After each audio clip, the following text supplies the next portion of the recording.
Welcome, everyone, to a wonderful AMA, a very special one, because today we're going to be talking with some experts who work behind the scenes and then sometimes in front of the scenes over at Coinbase to answer all of your questions, or most of them that we can legally answer, about all things cryptocurrency, blockchain. We're talking NFTs, DeFi. We got the whole works. And it is an AMA, so you're going to have to stay tuned towards the end to have your questions answered. We have some general ones we're going to tee up. But before we get into that, I got to introduce you to the panelists. My name is Jericho. I'm your host today, and you're in my home. You're in my channel. So be chill, and make a good impression on Coinbase, please, because they're new here. And, show them a wonderful Twitch welcome, whatever that may be. But I am joined by, again, three people who work at Coinbase, and we're going to go through, we're going to talk to them a little bit, we're going to get to know them, and in general, what they do over there. So let's start a little bit with Alex. Alex, thanks for joining us here. Could you give us a little rundown on what you do at Coinbase? What's your job, and what are you going to talk to us about today? Yeah, sure. Hello. So I'm Alex, and I'm an engineering manager at Coinbase. So I started off as an engineer on Coinbase.com and switched to the management track. So now I run a full stack team on the core product. So if you've used the website or the apps, you've probably seen some features that we shipped. And I'm just here to answer general questions about engineering and crypto in general. Exciting. We love engineering. I've also got Justin with me. Justin, what is it you do behind or in front of the scenes? Yeah, thanks, Jericho. Well, I joined Coinbase a long time ago. I've done a lot of stuff for Coinbase over the years. Was an engineer at one point in time, but the last 3 years or so I've been focusing on our venture capital arm. So we make early seed stage, investments in promising cryptocurrency companies. So I'm very much on the bleeding edge. DeFi, NFTs, all that stuff. Very excited about it. Awesome. Last but not least, I've got Sid. Sid, what about you? What's the job like over there? Hey, so I'm a product manager at Coinbase, and so what that means is I work with designers and engineers to build awesome crypto products that our customers will love. And so in particular, I focus on an area called dApps and DeFi.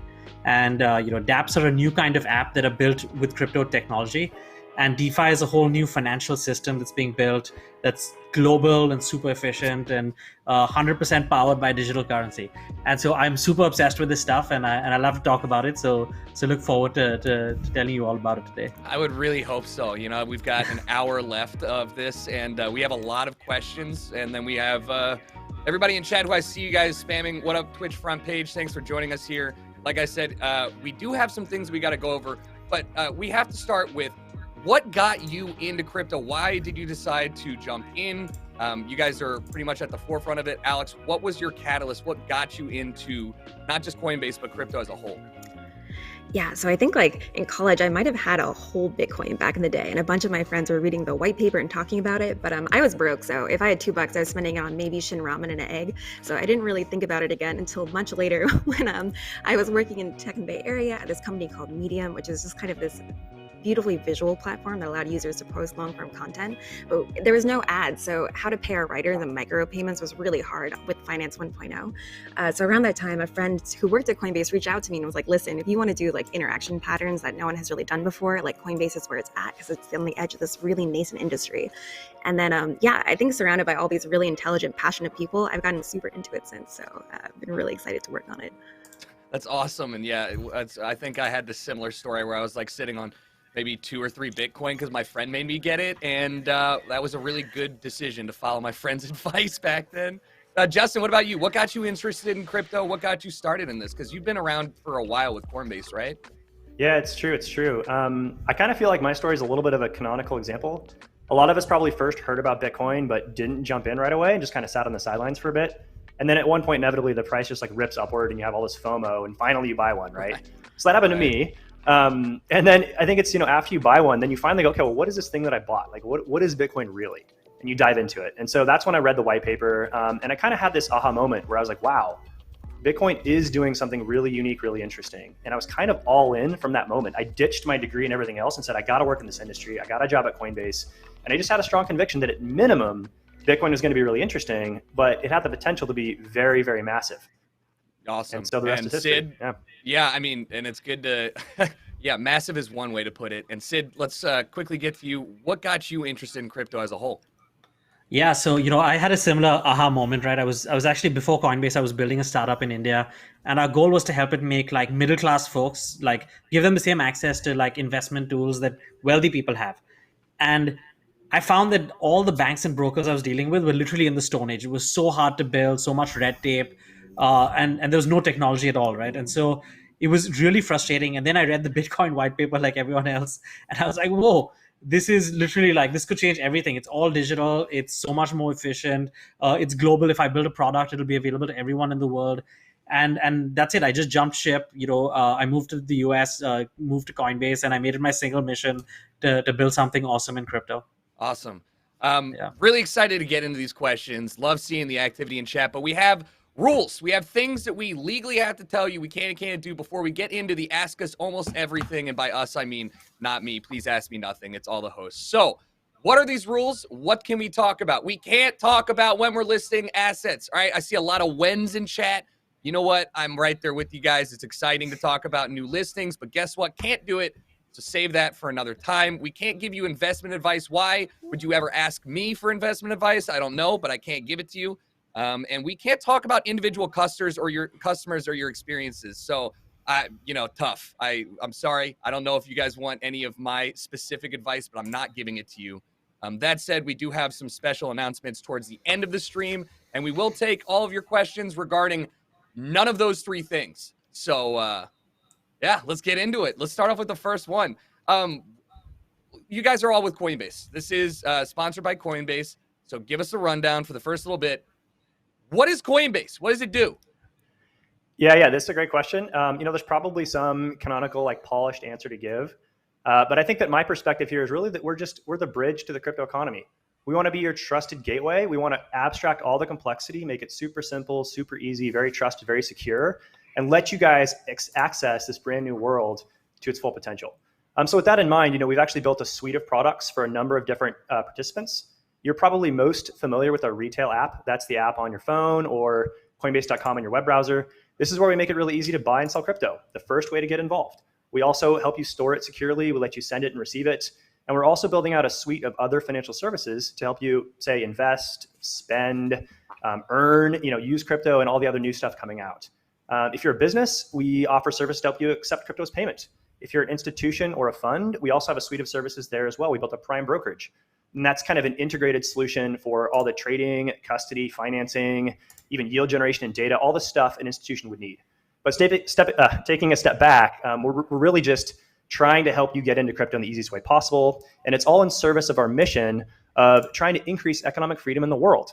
And the first step to that is building this crypto economy, a more fair, more accessible, more transparent financial system. Awesome. Okay, we love a good answer, a good thought out one. Alex, I got to come to you. What makes Coinbase different from all the other exchanges? There are quite literally hundreds, if not thousands, to choose from. Why Coinbase? What's the benefit here? What makes it different? Yeah, so Coinbase has been a player for the space in a while and really evolving with it. I would say we offer a bunch of functionality outside of the core exchange, which kind of sets us apart. Education is a particular passion for me, so especially since I went super deep into crypto on the job. So our Earn product, which is coinbase.com/earn, you can watch tutorials, learn about the different protocols and assets, and after you finish, we'll give you just a small amount to play around with. So I think this really does help lower the barrier to access crypto since you don't need your own cash to start, and also it can educate people a little bit more about what's going on under the hood. There's also, we do that for some of the more inaccessible technologies as well at the edge of the space. And some of them are complicated to set up on your own. You need a lot of funds to participate off the bat, or you kind of want excellent security without thinking too much about it. Coinbase is definitely a great place for that. So yeah, we're kind of trying to make crypto take off for all kinds of users, not just super technical, savvy power ones. So providing an easy way to get your foot in the door is definitely top of mind. Yeah. Crypto is very, very complex, and it's nice to get a foot in the door on a nice, easy, even playing field. It's not too complicated, and you've got tools for new people as well as for veterans of the space. Sid, what about your opinion on what makes Coinbase a little bit different from the other options? I'd say it's the fact that we're obsessed with making things easy, right? We spend so much time on it as a product builder. We spend hours and hours and days and weeks just trying to make our products really simple to use. Crypto was built by technologists, by nerds, by geeks, and it's really complicated. And so we spend so much time trying to simplify the user experience, the education, and really our mission is to take crypto to the whole world. And for that, it has to be dead simple to use. Perfect. All right, so let's get into What's the connection between crypto and this really nice, lovely buzz term called economic freedom? I feel like I hear this every time somebody talks about crypto, especially from the business side of things. I gotta be honest, I don't really know what that entails. So can you break it down for me? Let's start with Alex. What is an example, or can you share an example of how crypto can enable somebody to have economic freedom? Yeah, so crypto, kind of like the internet, is global. Like it's not constrained by borders. I think a hard thing to remember is that money is actually a social construct. It has value because a set of people agree that it has value. So if you're based in the US like me, money feels really real and concrete. That's static, and you kind of forget that it's just something we loosely agreed on. But that's not always the case, and it fluctuates in value as a construct, as people agree or disagree on what it's worth. Um, yeah, like Argentina is an example of a country where currency stability has been like a real issue lately. So I think having that construct shared by a wider world and just not the group of people living closest to you is a powerful step towards economic freedom and lets you have better control of how you move your money around. So kind of like the internet made communication possible across the entire globe, I'm hoping that crypto can do the same for money, which is, yeah, hopefully it will get us on that path to economic freedom. Awesome. Justin, what about you? What does economic freedom entail for you? What does it mean to you? Yeah. I think crypto improves on economic freedom basically by that last word, freedom. Crypto is the first financial system where you don't need somebody to access it. You can access it natively yourself. Crypto gets rid of all the middlemen. So in the case of crypto, you can store it yourself. You can access all the financial tools that are emerging in DeFi and everything else. It's a global ecosystem, as Alex mentioned. And that I think is the basis for all of the innovation in the space and what really ultimately enables true free access, economic freedom. Yeah. Awesome. And again, last but not least, Sid, what about you? What are you looking forward to with this economic freedom? What does it actually mean for you? Yeah, I think Alex and Justin have already covered. Like, I think the most important thing is that it's global. But what that really means for customers is that we can build a product that is available, and let's say we build a product, and this isn't wishful thinking. By the way, we actually have this product already. You can install it in the App Store, and you can install it from the App Store.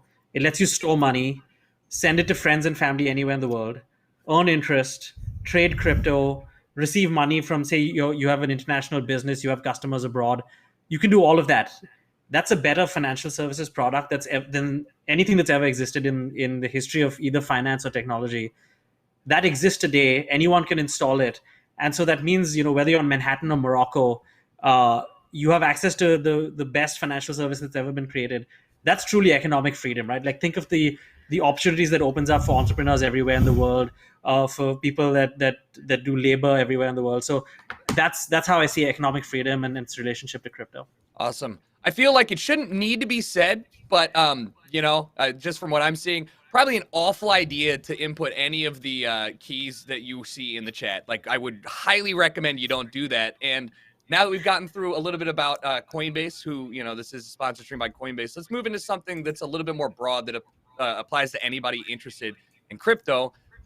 Two of the biggest reasons, or I guess some of the biggest reasons why people might be a little bit hesitant to get into the space is because there is a perceived volatility with crypto, and there's a lot of different tech involved. It's not just, blockchain as a whole has a lot of moving parts.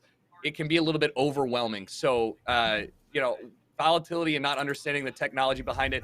How do you go about addressing that, Justin?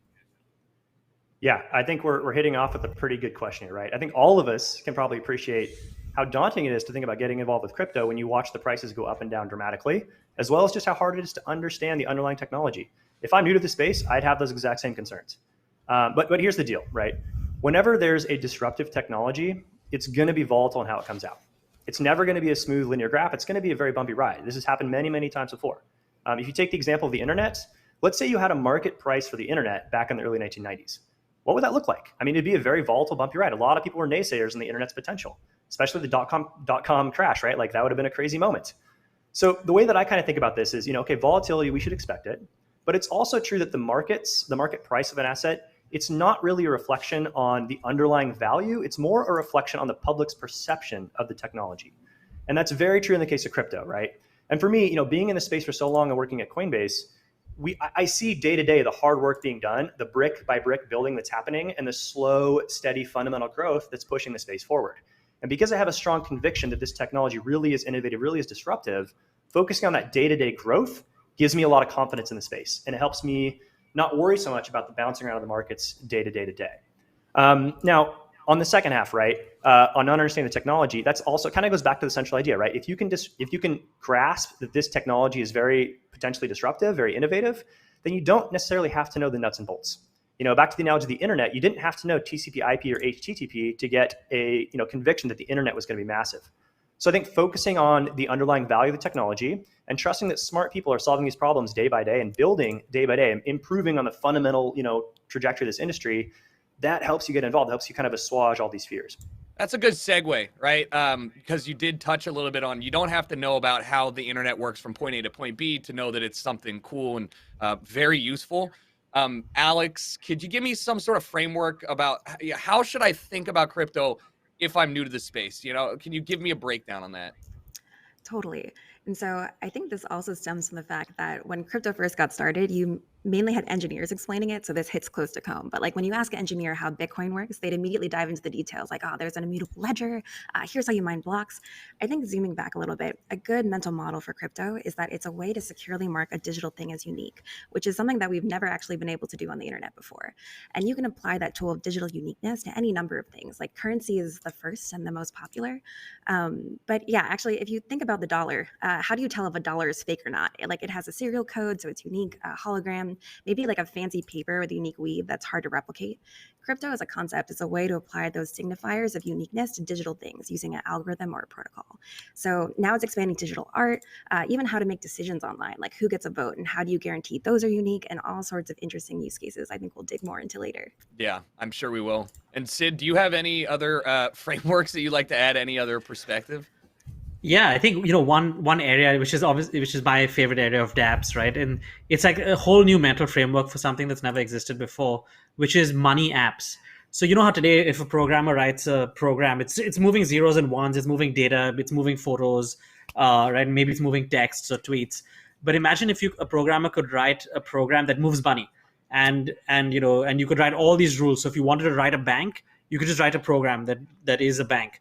Or you want to write an insurance company, or you want to write whatever you think, you want to write a Venmo, you can just build that with just a few lines of code. And that's like a new framework. It's really mind-blowing because you've never been able to do that with money.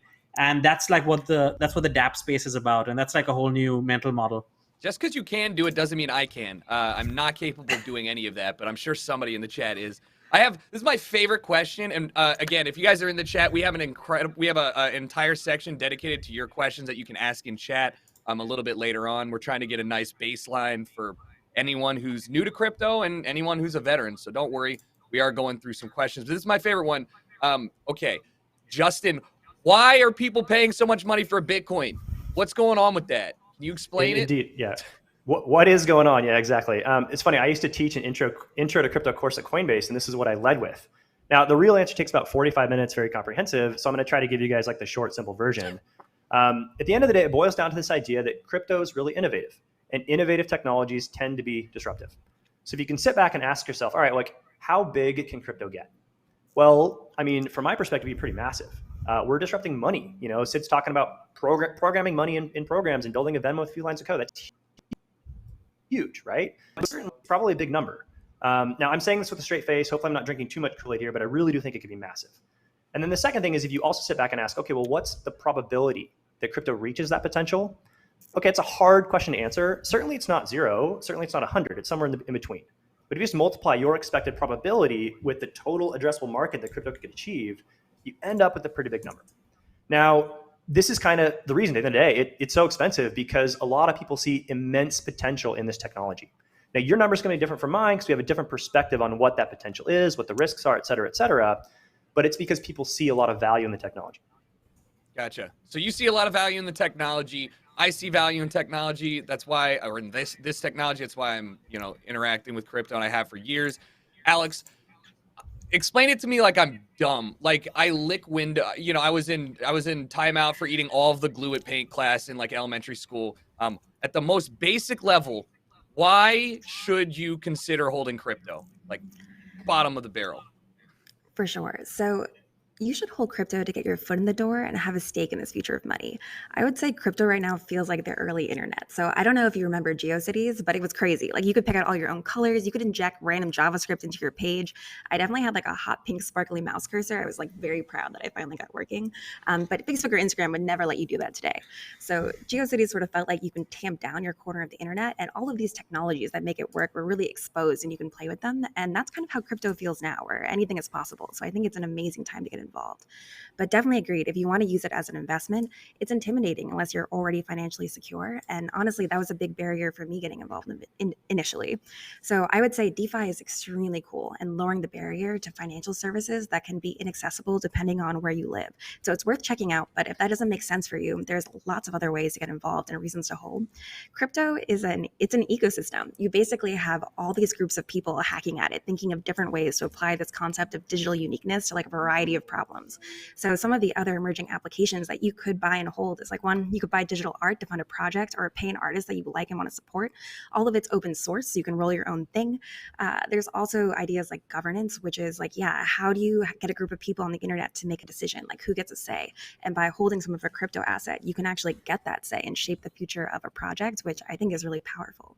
So getting into crypto now and holding some, at the very least, you'll form an opinion, and that can help you shape the direction of this really nascent space. And you can't do that unless you have your foot in the door, which means getting your hands on some. Awesome. I love it when people segue for me and I have to do nothing.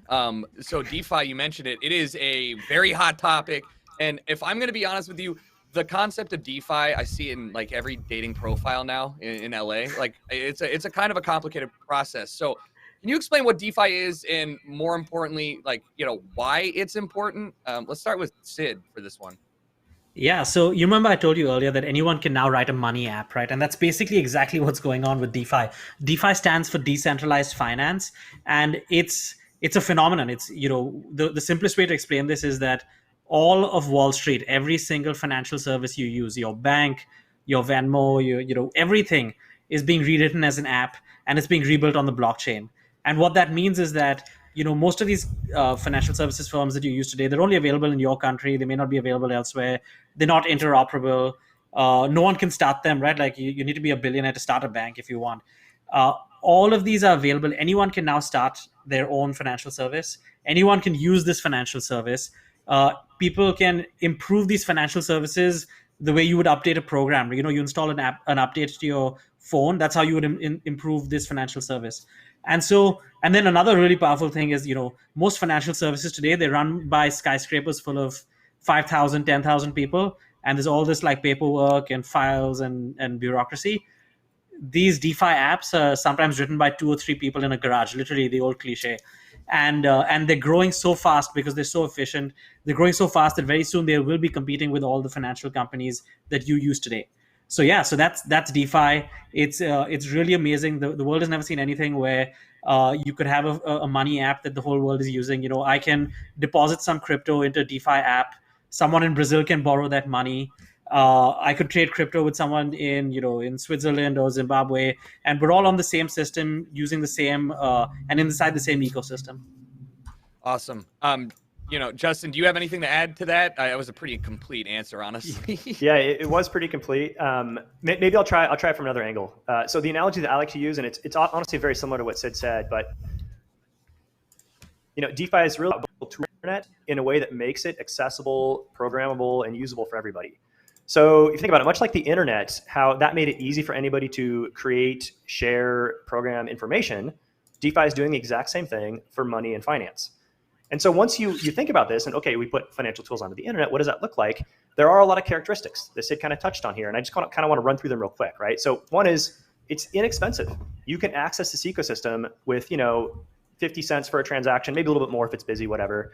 It's global. Anybody can access it. In fact, nobody can kick you off of it. Nobody is nobody has control over the ecosystem. So it's decentralized in that respect and trustless in that respect. It's also transparent. You can see anything that's happening. And it's programmatic. There's really powerful things that are happening because this is all programmatic at its core. So the end result, now we're early days with DeFi, but the end result is hopefully we have an ecosystem that's very liquid, it's very easy to use, very powerful, and to be honest, probably pretty weird in some ways because we're kind of, it's financial engineering, which is kind of a new type of concept, but extremely powerful stuff. Awesome.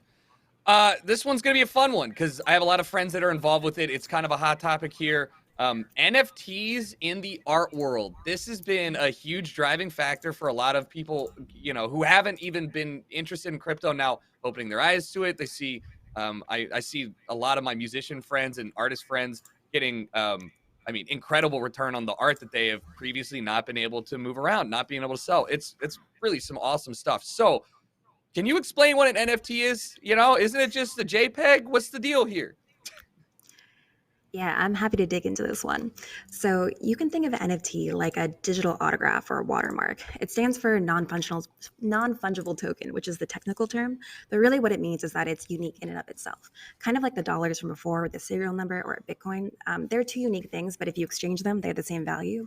NFTs are unique in and of themselves, and there's nothing else like them, and that makes them perfect for like digital art.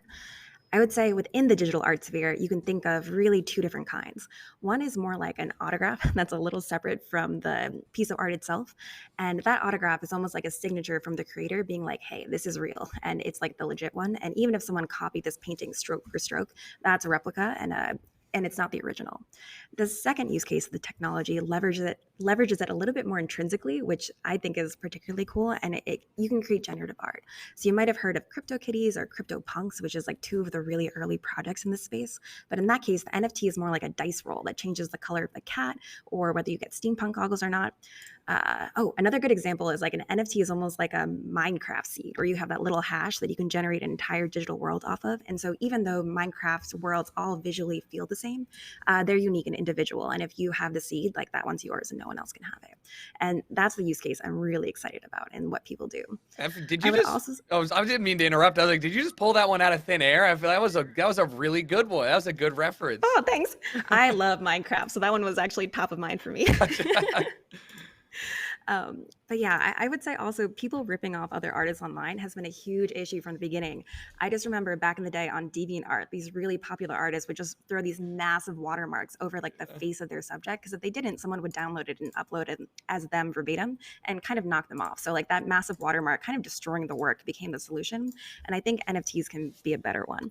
So I know it's early stages and there's been some backlash from the communities adopting them, but the technology and Ethereum can continue to evolve and change.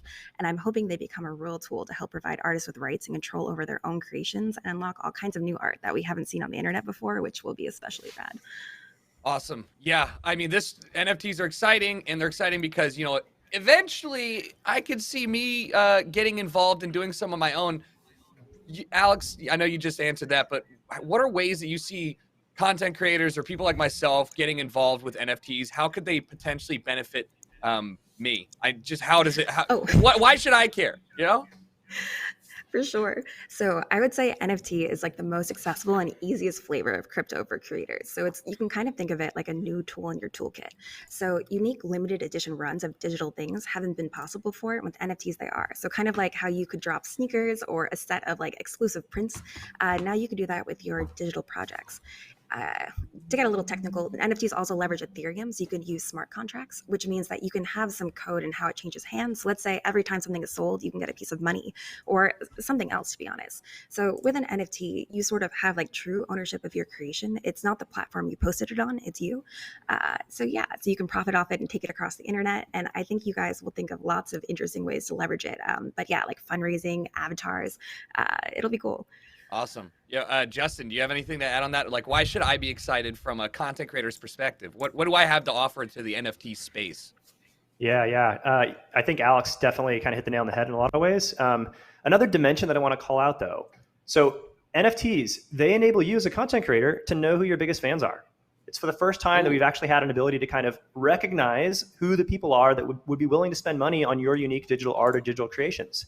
If you take the example of a band, right? If they release NFTs about their albums or their music, the owners of the NFTs, they're the people that are going to travel thousands of miles to see that band play. Now, that's kind of interesting, right? Because for content creators, it's all about your community. And you probably want more ways to engage your community, more ways to kind of build that up and bring value to them and kind of make a really robust, awesome ecosystem. And so I think that's kind of like, it's kind of scratching the surface at really what the hook is behind NFTs. There's a huge design space around how creative people are going to leverage this new digital NFT concept and make them uniquely interesting and uniquely valuable. It's what we're kind of experimenting with. We're very, very early in the space. really super early innings, but I'm personally super excited to see what content creators come up with on how to leverage the idea that you know who your biggest fans are and you can connect with them in really powerful ways. Yeah, Sid, can you help me out here?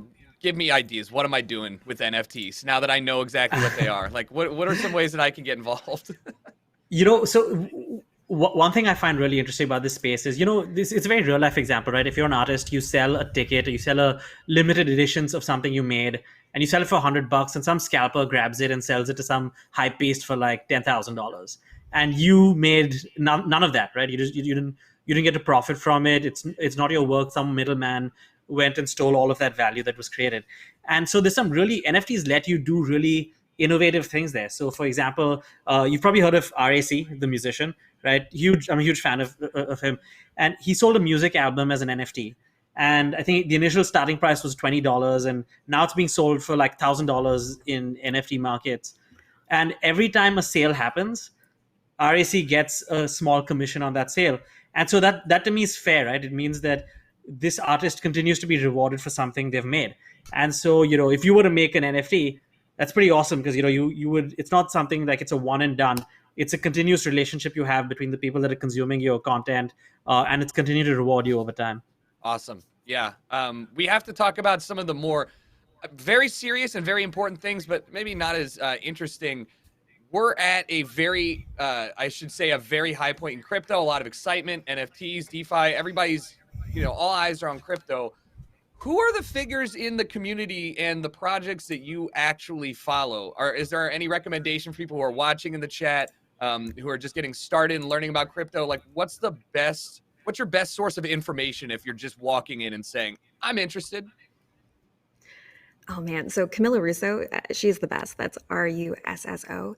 Her podcast for the Defiant is fantastic, and she does really insightful interviews with a lot of like the most interesting creators in the space at the moment. I read their newsletter too, but the podcast is especially exceptional, and I would definitely recommend it. They also have great tutorials for folks who are just getting started, like what is DeFi, or explaining some of the technical terms. So I would check out their whole ecosystem if you want to get excited about what's possible in the space. Awesome. And by the way, no, we're absolutely live, guys, in the chat. This is live, and we will be fielding some questions for you guys shortly. So sit back and relax, because we're almost there. And I still have to ask, Justin, what about you? What projects are you excited about? What are you looking forward to? And who do you want to point us towards in learning more about crypto? Yeah, I'll give you guys two awesome podcasts as well. I think podcasts are an excellent resource to get to know crypto, kind of from the experts in the space. On the Ethereum smart contract, interesting emerging Ethereum world, I think Bankless does an amazing job. And then if you want the other kind of side of the coin, more of a Bitcoin-centric podcast, Nick Carter from Castle Island Ventures does an amazing kind of weekly news roundup and dives into some really amazing interviews with specific experts in the community. So that'll give you kind of a well-rounded perspective, both the Bitcoin forward perspective and the Ethereum forward perspective. As far as interesting projects, that changes rapidly. Like, this space moves so fast. I'm bumping to the next thing pretty much on a monthly basis here. Right now, though, man, I am really excited about NFTs. I think there's something magic happening there. And so I think that, personally, I'm excited about CryptoPunks. I think Alex mentioned it earlier, but this is kind of the original NFT project on Ethereum. Very cool project with like 10,000 kind of like unique avatars, so to speak, with interesting attributes and characteristics. And it's a cool, just like environment and community that's being bootstrapped around that, which is a little bit of like your first maybe gateway into the world of NFTs. Awesome. Sid, I know you got something for me, man. What's exciting in your neck of the woods? That's Alex, but Sid will come up. Yeah. So some great podcasts, totally plus one. I agree. All those podcasts are great. I personally also love to follow the builders and the artists. So, we're seeing it's a new ecosystem. It's the Wild West. And there's entrepreneurs and pioneers here that will be household names in like 4 or 5 years. And you have a chance, like Twitter is a really weird place where everyone just like, it's a very social community. People are hanging out, chatting with each other, pinging each other. So I would definitely participate in that. Look at the big protocols, the Uniswaps, Aves, Compound, follow the creators, follow the artists that are putting out NFTs, and interact with them. It's a very it's a very small ecosystem, even though the space is so exciting. So, follow those folks, ask some questions, and yeah. Awesome. Justin, look, there's a bunch of new hot assets you mentioned. There's a new project. You're running into the next big thing every single month. What exactly, this is going to be a good one. Chat, everybody hold on, ready? What are you doing in response to all these brand new, exciting projects that everyone is convinced is the next hot topic? Let's go. You have the floor. Man, what a great question, right? I'm sure everybody wants to know, right? First off, I do think just high level here, it's super exciting to see so many new projects, new assets, all this development happening in the space. It gets me pumped up every morning, right? And we're quickly seeing, the space quickly mature from initially it was just trading Bitcoin to now we're trading these, thousands of new assets all the time and watching them do unique, really interesting things. So what is Coinbase's goal in all this? We want to bring more assets to Coinbase faster. We want to list all legal assets and empower users to make their own risk-adjusted decisions. Now, this probably involves some kind of experimentation zone where new assets that might be relatively untested or have additional risks, they can be traded in this experimental zone where customers could be aware of those additional risks and kind of make their own decisions. So our philosophy is to treat asset issuers and people who are creating these new projects and new assets as the very important customers that they are. We want to roll out the red carpet for you. We want to court you guys. We want you on our platform. And we want to promptly respond to your inquiries. And hopefully, we're going to see 1,000 flowers bloom. And we're going to continue to see the maturation of the space and increase economic freedom across the world. Love it. Love economic freedom. Love that term. Man, look, this was also super important, just as much as all the other questions. This one means a lot to me and a lot of people in the gaming community. But everyone's talking about crypto, whether it's crypto punks, which you see a lot of celebrities wearing as their avatars on social media, to, I feel like there's an influencer promoting whatever coin or whatever they're interested in at any given moment. You have politicians talking about it. There's a lot going on. Do you have any advice outside of ignoring the people posting their wallet IDs in Twitch chat to keep you safe when you're getting in? Like, what are some red flags?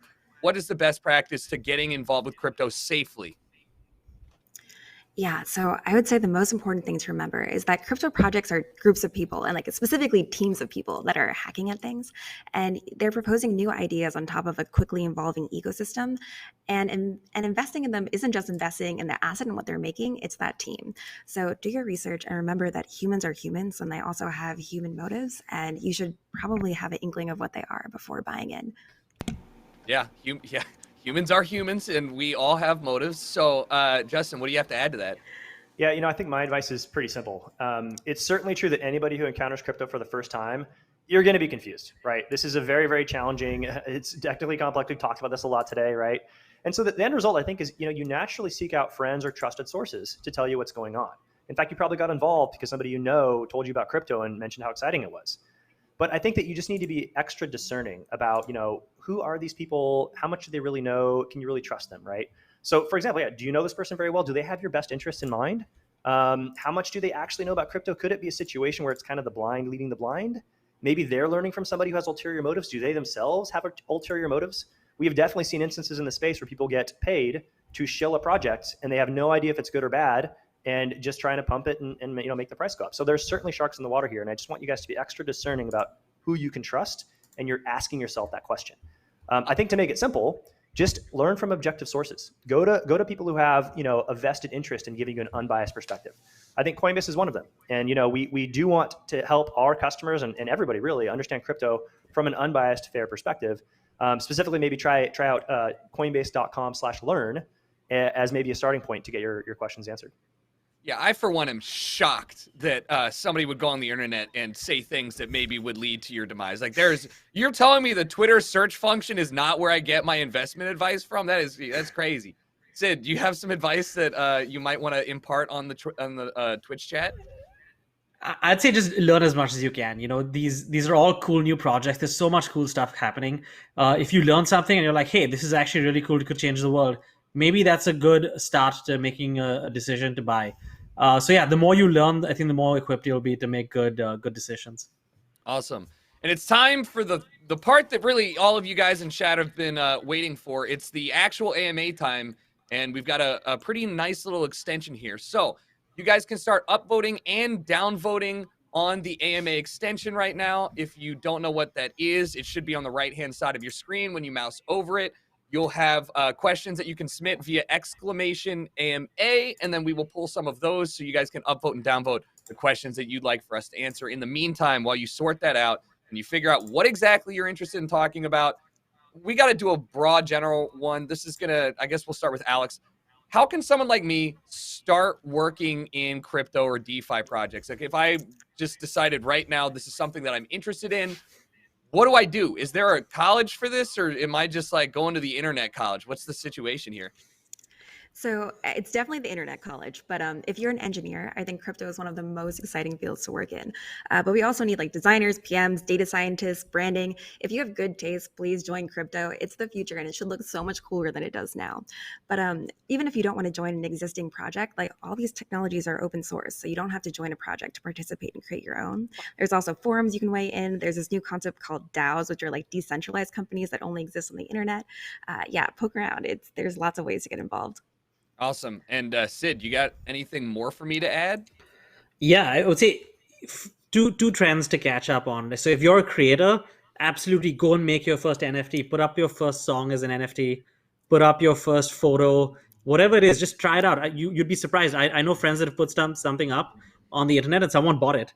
And they were like, whoa, I did not expect that to happen. And it happened. Okay. So you never know. It's an open democratic system and lots of people excited to check it out. And the other thing is, yeah, if you're a builder, start learning about dApps and DeFi, and put up your first app and see if it takes off. Awesome. Some good advice. We have our first question from chat. Comes from Hot Chopsticks. Great names. We're gonna have, I'm sure, plenty of these. He asks, or they ask rather, how do you think the crypto will become a part of everyday life in the next few years? And that's a great one. Like, how do you see crypto really coming into a situation where it's prevalent in everybody's everyday life? Yeah, so like my hope is like right now on the internet, like everyone owns your data and the virtual things on there but you. So I'm hoping crypto kind of becomes intrinsic, and a lot of that ownership transfers from like massive platforms to like individuals, which will be really cool. I'll add one more thing there too. I think that a 2 or 3 year time horizon is probably a little bit short, but if you think about it from a 10, 20 year time horizon, the world is going to get more digital, and these assets are native to the digital ecosystem, native to the internet. And so as we move more into a digital first, internet first sort of world, these things are just going to become ingrained in our everyday experience. I also kind of feel like, spidey sense here that NFTs are going to play a big role in this, because they kind of have an integration with the social structure and with the internet itself as well. So I think TBD on this, but it just, you kind of read the tea leaves and notice that it's going to happen. Awesome. Sid, you got something to add to that too? Yeah. I think two trends. I think in 2 or 3 years, almost everyone in the world with a phone and an internet connection is going to be using crypto financial services. They're going to have replaced their banks. I don't think they're going to do banks anymore. Crypto is going to be so much better. It's a bold statement, but I think it's true. Secondly, I think crypto is going to enter gaming in a big way. And virtual reality. I think we're going to be plugging into these virtual worlds where you own the skins. The skins are sitting in your wallet. Like you're in this virtual world where everyone else is also, they've brought their own wallet. They've brought their own avatars. They've brought their own identities. And you can buy and trade with each other in this like metaverse. And I think we're on the cusp of it. We're seeing the very early like experiments. In 3 or 4 years, it's going to be mainstream. We're all going to be seeing each other in VR crypto meta games. Hey, I'm so about it. I've been waiting to do, like, give me a full dive VR. It's been so long. I've been reading about it for years. Like, let's hurry it up. I'm trying to go anywhere but where I'm physically sitting right now. And our next question's from Hey Nikta, and they're asking, oh, this is a good one. What is Coinbase doing to improve customer support? And I will let whichever one of you would like to tackle that one. Yeah. Okay. I'll take a stab here. I just think at a high level, right? So we want to make sure that our customers have a great experience. This was clearly planned, and a great experience with that. Yeah. Oh, sorry. Okay. Justin, we lost you for a second there. So do you want to start from the beginning? Oh, am I back? Okay. You're back. Live Twitch. Here we go. I mean, just look at a high level. We want to make sure our customers have a great experience with us. We want to maintain your trust. We want to build your trust. At a high level, we're focused on scaling our support teams and making sure we're adding more services, including live support.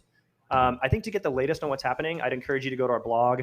Our vice president of customer experience has kind of detailed all the things that we're working on in this realm, and so I'd encourage you to go there to learn more. Awesome. Does anybody have anything else to add? I feel like that was a nice little. Nope. All right. Perfect. While I wait for the third question here, I did want to mention, actually, we do have a third question. I don't know who it's from, but what are some engineering issues that come along with crypto? And that's a pretty general one. I think that might be the most general question you could ask. So, Sid, do you want to tackle that one, or what are we doing I think here? I can give you some examples. Alex is an engineering manager, so I'm sure she'll have great answers there as Also, well. Alex, I'm sorry. Yeah, Yeah, no, it's like- and I think one really interesting thing about these money apps is that they're all open source and they all have a lot of money moving around them. And so if someone spots a bug in them, sometimes they'll report it, but then sometimes they'll also exploit it. And so imagine if you were writing like a really important program and it was always public from day one.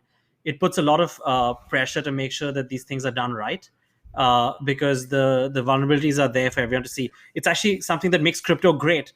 Is that actually you don't have like there's so many eyes looking at these money apps that the fact that it's been around for a year means that it's been looked at by thousands of people, and that actually is a very good security signal.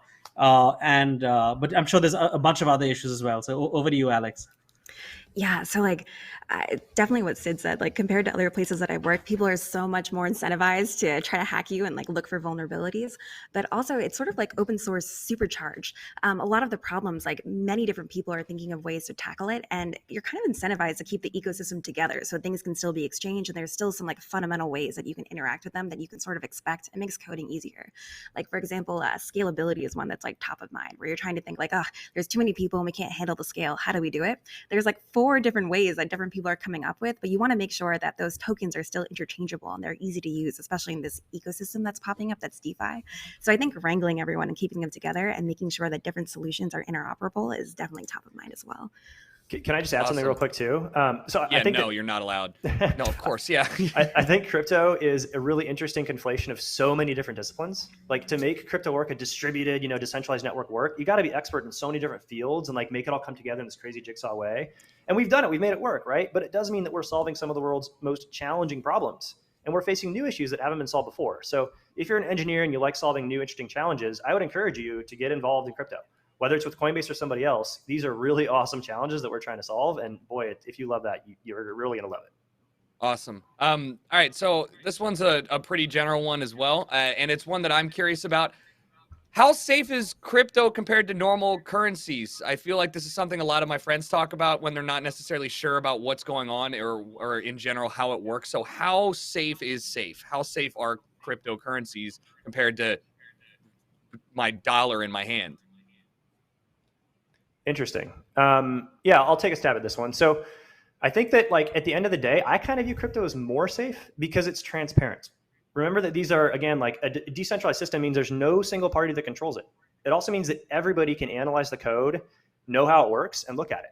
And so at the end of the day, like these systems, they will operate according to their code, and you can independently verify that and trust that yourself. Now, the downside is if somebody codes in a bug or something, that might be a problem. But I think we as an industry are getting more robust in how we deal with that, et cetera, et cetera. So I think that Bitcoin itself is incredibly safe and secure because it stood the test of time, many, many years, securing billions of dollars.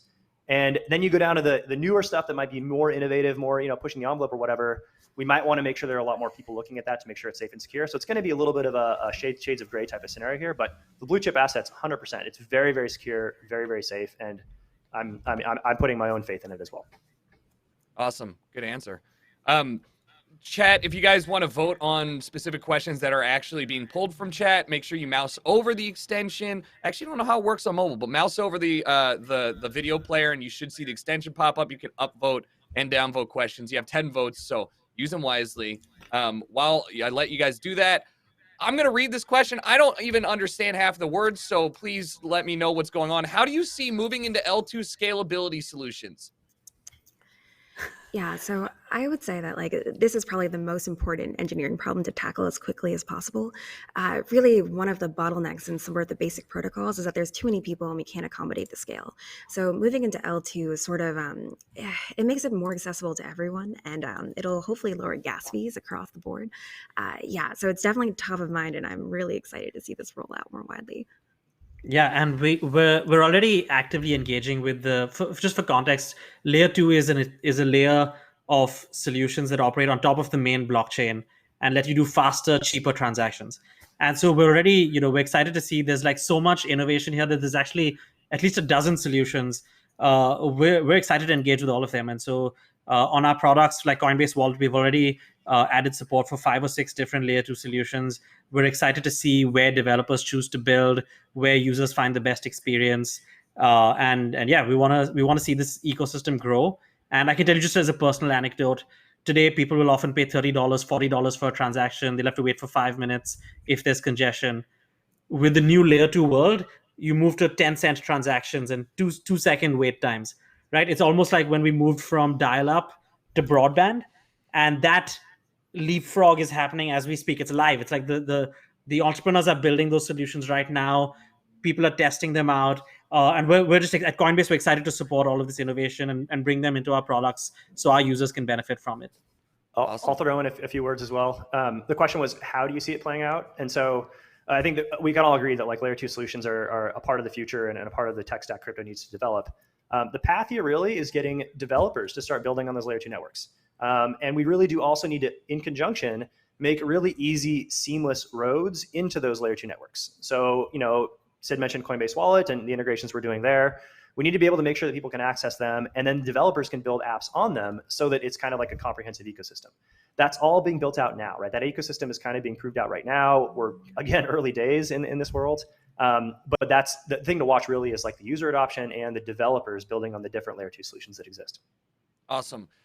These are not my questions, but I identify with the next one. It is a complete 180 from the one we just asked. Not my words, though.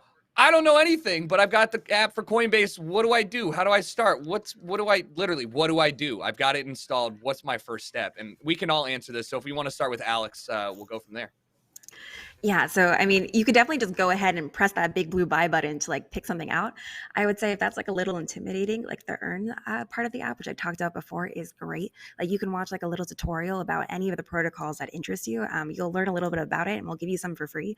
I think you can do all of them and get like $130 or something total. So if you really don't know where to start, that's a great place. Also, if you go to coinbase.com/learn. So Alex talked about earn, which is awesome. And then we also have learn, where we have all these educational resources, and they're literally designed for people that don't know anything about crypto, right?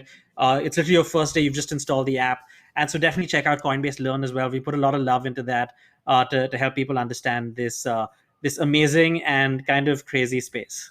Yeah. So, I mean, dip your toes in the water, buy some Bitcoin, buy some Ethereum, buy whatever asset you want, frankly, and learn about it, right? Make sure you're listening to trusted sources. But how about this? You can also just earn it passively. We have a debit card. You can basically buy crypto and spend your crypto anywhere Visa is accepted. You can also spend USDC, which is a stable coin. This is basically a token on Ethereum and on different blockchains that is one-to-one mapped to a US dollar.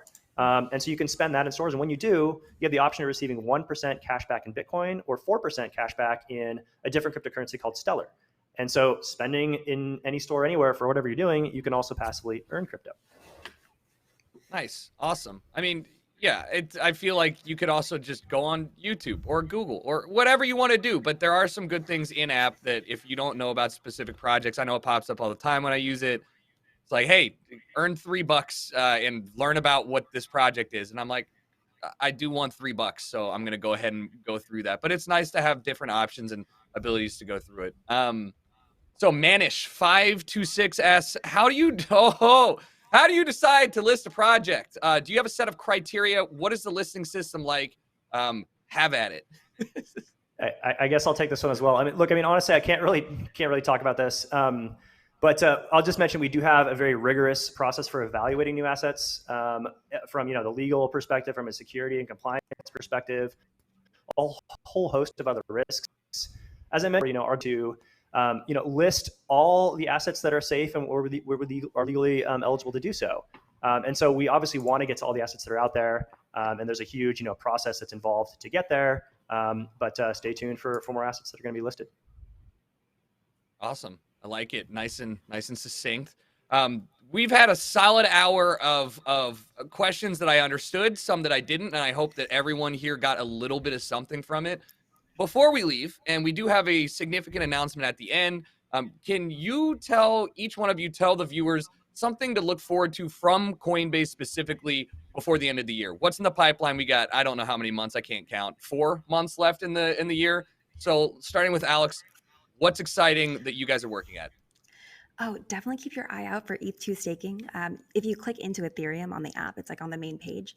My friend Ria has been building this out and has been doing an amazing job. It basically will let you earn 5% interest on all the ETH that you're holding, or ETH2 very specifically. So yeah, definitely go check that out. Justin, do you want to go next? Yeah, for sure. So look, we actually spent a lot of time today talking about some of the amazing, interesting, new, promising world of NFT and DeFi, and the awesome new dApps that are being developed. I think pursuant to Coinbase's mission to kind of be your bridge, your gateway into the cryptocurrency world, look out for enabling more access to DeFi. I don't have anything specific to announce right now, but I will say more to come soon. Okay. I actually do think that I skipped an AMA question, so I'm going to wait for them to throw it back up there. But while I wait for them, Sid, do you have anything to add on that? Yeah, so one of the projects I'm most excited about is we want to put a wallet in everyone's browser. And so what that means is, imagine in your Chrome, if you just had a little wallet sitting right there and you could check your crypto anytime, see the prices. You could actually pay, like you're on some site and it's like, hey, you want to pay, you could just pay with one click. You can use dApps, etc. And so we just launched an early version of that product earlier this year. It's called the Coinbase Wallet Extension. Really, like I said, we want everyone to have a wallet, everyone in the world. And so anyone who's listening in, just check it out, Coinbase Wallet Extension. You can install it in your Chrome browser. Awesome. That's exciting. Because we've got a little bit of time left. Final AMA question. What are your guys' thoughts on coins and tokens without a maximum supply? The question also includes, isn't that equal to the Federal Reserve printing more money? I don't know how that works, and I'm super interested to hear somebody answer that one for me. Yeah, I'll take a stab at this one maybe first here, and I'm sure others will have thoughts too. I think there's actually a really big difference between coins that don't have a max supply in the Federal Reserve. In the case of the Federal Reserve, you have a collection of a few individuals that can unilaterally decide how much money to print. In crypto, if you have a coin or a token, you can specify kind of the issuance schedule for that token beforehand, but it's codified. It's set in stone. Everybody can see it and understand, and the participants and who can manipulate it's all known. And in most cases, it's not controlled by a single entity. It's more or less controlled by the community, or to some degree, it's locked down, or it's engineered a little bit better. So there's a very significant difference there. Yeah, awesome. And I just add on, like, if you think about what is economic freedom, part of it is that anyone should be able to launch a coin or a token, and then people should make their own decisions on whether they think one token is better than the other, and the rules that token was set out with are better than the other. So you have some like Bitcoin that have very fixed, determined supply. You have others that have different rules. Some have inflation, some have discretion to the community. And so really, it's a free market for money. A really exciting time to see all of this happen. And folks should do their research and make decisions based on that. Alex, you got any final thoughts on that one as well? No, I think they did an incredible job covering it. All right, awesome. Well, we do have one final announcement.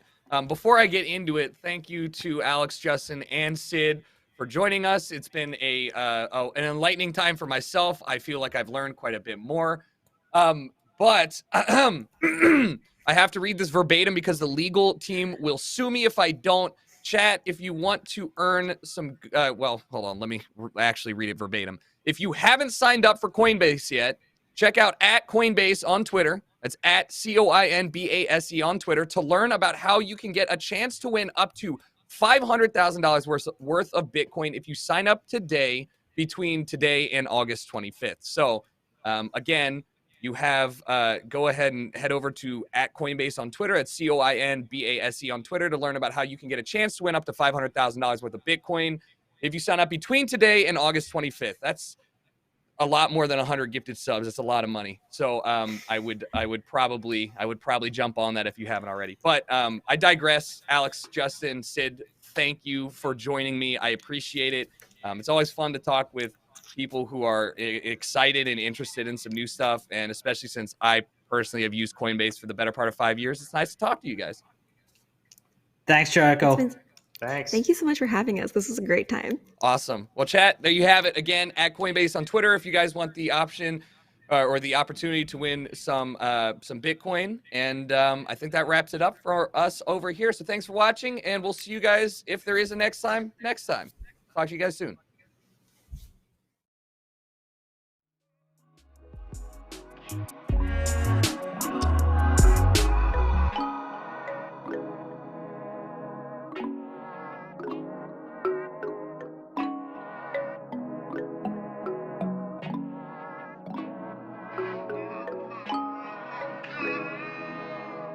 Bye.